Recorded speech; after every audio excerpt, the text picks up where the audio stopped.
Здравствуйте, это вечерние новости, прямой эфир в студии Влад Давыдов. Смотрите сегодня в выпуске.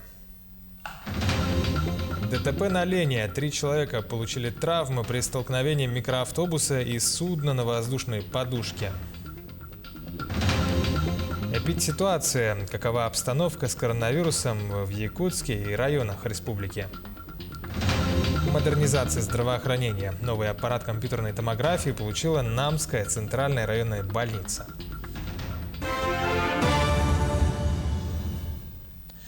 Предварительно 3 человека получили травмы при столкновении микроавтобуса и судна на воздушной подушке в столице республики. Инцидент произошел на реке Лене в районе Зеленого Луга. После происшествия пострадавшие были доставлены в республиканскую больницу с травмами средней тяжести. Отмечается, что за рулем автомобиля Toyota Hiace находился 24-летний житель Якутска. В настоящее время сотрудники транспортной полиции разбираются в обстоятельствах инцидента, устанавливаются причины, побудившие мужчину выехать на лед при нефункционирующей ледовой переправе.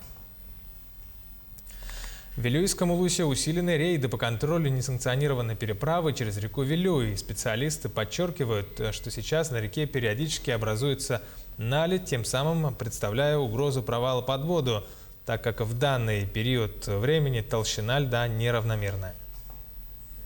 В настоящее время проезд по реке Вилюй запрещен на основании распоряжения главы Вилюйского района за номером 993 до вынесения особого распоряжения. Хотелось бы предупредить всех граждан не рисковать, берегите себя и своих близких. Жители Крайнего Севера в 2022 году смогут получить компенсацию по оплате стоимости проезда и провоза багажа, не использованной в 2020-2021 годах. Постановление об этом подписал председатель правительства России Михаил Мишустин. По закону компенсации, как известно, не выплачиваются, если работник не обратился за ними в срок. Однако в 2020-2021 годах из-за угрозы распространения коронавируса большинство поездок пришлось отложить. Чтобы защитить права граждан, было принято решение продлить период получения таких выплат, говорится в письме к этому документу. Право на компенсацию имеют работники из Крайнего Севера и их несовершеннолетние дети. Глава Якутии Айсен Николаев поручил правительству увеличить финансирование сельского хозяйства на 1 миллиард 650 миллионов рублей. В частности, Айсен Николаев поручил направить 500 миллионов рублей на строительство и модернизацию производственных объектов, а еще 500 миллионов рублей на увеличение уставного капитала Фонда поддержки агропромышленного комплекса. Кроме этого, руководитель региона считает необходимым предусмотреть дополнительные средства на поддержку оленеводства, на увеличение объема заготовки сырого молока, также мяса крупного рогатого скота, лошадей, картофеля и овощей открытого грунта.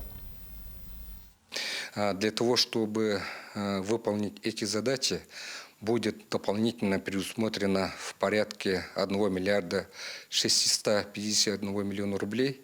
Это в том числе, как я ранее озвучил, это 651 миллионов рублей. Эти деньги будут направляться в виде субвенций для выполнения госполномочий муниципальными образованиями. Также в порядке 1 миллиарда рублей эти деньги будут направляться на модернизацию производственных объектов сельского хозяйства.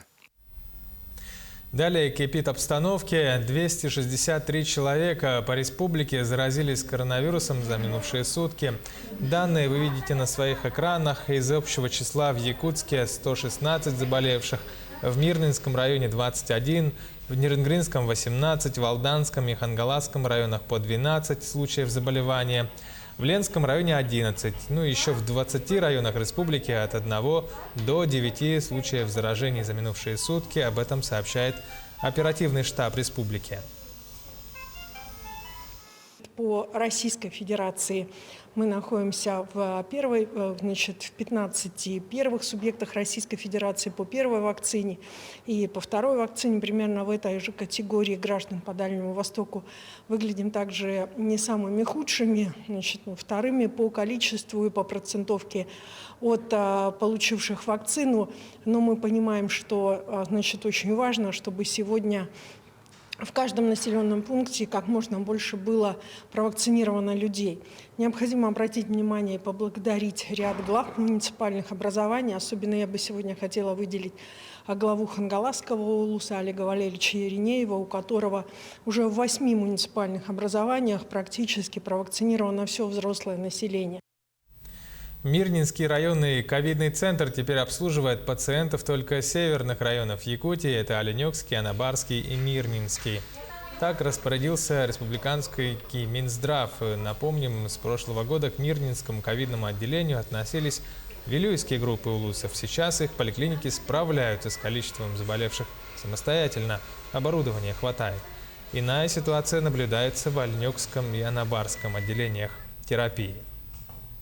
Оленёкская и Анабарская районные больницы, у них нету КТ-аппаратов, у них недостаточно лабораторной диагностики. Поэтому, когда поступает оттуда уже информация, то, что у них обнаружился ковидный пациент, более тяжелый, который нуждается именно в стационарном лечении, у нас санитарная авиация без никаких разговоров, мы уже летаем туда и забираем этих пациентов. Но в Нюрбинском районе за весь период пандемии с самого начала зарегистрировано 3078 подтвержденных случаев коронавирусной инфекции. Из них на сегодняшний день полностью выздоровели 2769 пациентов. Что касается вакцинации, то план на взрослое население составляет 12 677 человек. Это 80% от общего числа населения района. Тем временем получили первый компонент всего по району 9510 человек. Это составляет 60% от числа взрослого населения. По итогам 46-й недели на фоне массовой иммунизации взрослого населения стабилизируется. На данный момент вакцинировано более 60% взрослого населения района. Заболеваемость снизилась на 36% в сравнении с предыдущей неделей. Свободный коечный фонд в ковидных стационарах достаточный, что свидетельствует об снижении осложненных случаев заболевания коронавирусной инфекцией. Новый аппарат компьютерной томографии получила Намская центральная районная больница. Оборудование приобретено по программе «Модернизация первичного звена здравоохранения». Заработает новый кабинет в конце года. Планируется первых пациентов обследовать уже в декабре этого года. В первую очередь обследование с помощью нового аппарата КТ будут проходить пациенты с подозрением на коронавирусную инфекцию и с уже подтвержденным диагнозом COVID-19. Сейчас мы приступаем к монтажу компьютерного томографа. Компьютерный томограф у нас будет 16-срезовый от компании Philips. Был приобретен, еще раз скажу, по программе модернизации первичного звена здравоохранения. По срокам до конца года мы должны уже установить аппарат и получить санэпидзаключение с лицензией. То есть здесь будет уже работать и оказываться квалифицированная диагностическая амбулаторная помощь для больных как с новой коронавирусной инфекцией, так и для больных с другими заболеваниями. Продолжаем выпуск, переходим к другим новостям. Более 800 миллионов рублей из бюджета республики выделено в этом году для обеспечения жильем детей-сирот. Планируют заключить муниципальные контракты, чтобы приобрести более 700 жилых помещений. Порядка 300 детей-сирот уже в этом году получат долгожданное жилье. Сейчас в списке Единой государственной информационной системы находится более 2200 детей-сирот в республике. Из них 1850 имеют право получить жилье, помещение в связи с достижением 18 лет. Кроме того, в регионе принят законопроект в первом чтении о введении новых механизмов поддержки детей-сирот. В частности, это денежная выплата в виде жилищного сертификата для приобретения жилого помещения в собственность.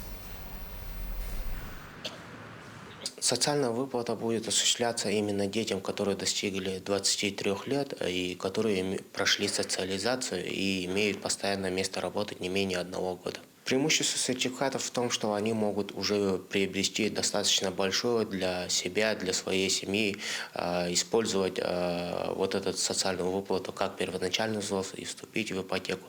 Вариаций у них достаточно много будет, и квартира сразу будет у них в собственности.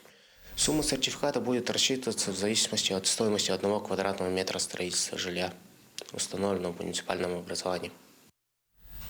Завершаются строительные работы в многоквартирном доме в Алекминске. Новый 64-квартирный пятиэтажный дом построен по программе переселения из аварийного и ветхого жилья.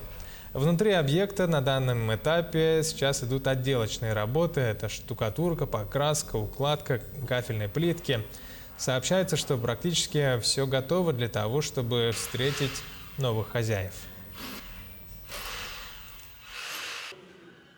Работает более 50 человек, отделочников, еще спецработы ведет порядка 15 человек. Работы сегодня ведутся по отделке, значит, штукатурка, шпаклевка, кафель. Так, в принципе, готовность порядка 90%.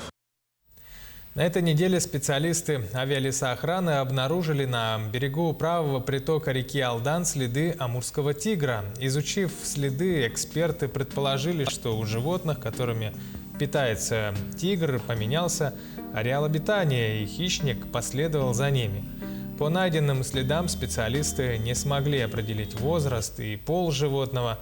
По их мнению, следы, скорее всего, принадлежат молодому самцу, так как чаще мигрируют именно молодые самцы, недавно покинувшие родительскую ячейку.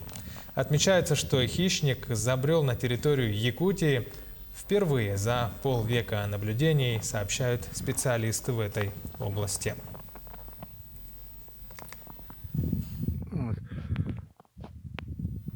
12 сантиметров это я без шерсти. Благодаря реализации проекта под названием «Пушкинская карта» в Якутии учреждения культуры заработали более 3 миллионов рублей. Напомним, данный проект начал работать в республике с сентября этого года. В число участников этой программы вошли театры, музеи и другие учреждения культуры. Лидерами данной программы стали в столице региона театр оперы и балета имени Сурно Амалона, Русский драматический театр имени Пушкина и Национальный художественный музей республики. Цель проекта «Пушкинская карта» – приобщение молодежи к культуре. Им могут воспользоваться молодые люди от 14 до 22 лет. Для этого необходимо оформить виртуальную карту «Почта банка», куда после регистрации через госуслуги будет поступать 3000 рублей. Эти деньги можно потратить только в музеях, библиотеках, концертных залах и театрах. Таковы новости к этому часу. Увидимся в 8 часов на программе «Итоги дня».